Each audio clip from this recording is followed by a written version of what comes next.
ஒரு அடர்ந்த காட்டில் ஒரு பெரிய சிங்கம் இருந்தது. அது ஒரு நாள் வனத்தில் நிறைய உணவு சாப்பிட்டுவிட்டு ஓய்வெடுத்துக் கொண்டிருந்தது. அப்போது ஒரு சுண்டெலி அங்கு வந்தது. அப்பொழுது ஒரு சின்ன எலி அங்கு வந்தது. அது சிங்கத்தின் உடலில் விளையாட ஆரம்பித்தது. சிங்கம் விழித்துக்கொண்டு கோபமாக தனது பெரிய நகங்களால் எலியை பிடித்தது. தயவு செய்து என்னை விட்டுவிடுங்கள், மன்னிக்கவும்.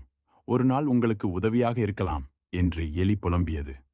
சிங்கம் ஒரு சிறிய எலியால் உதவி பெற முடியுமா என சிரித்துவிட்டு அதை விட்டுவிட்டது.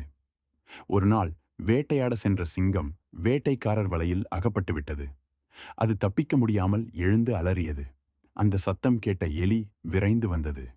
கவலைப்படாதீர்கள் நண்பா, நான் உங்களை உதவுவேன் என்று கூறி அதன் கூர்மையான பற்களால் வலைகிழித்து சிங்கத்தை விடுவித்தது. சிங்கம் ஆச்சரியப்பட்டு, நான் உன்னை சிறியவனாக நினைத்தேன், ஆனால் நீ பெரிய உதவியாளர் என்று கூறி எலிக்கு நன்றி கூறியது.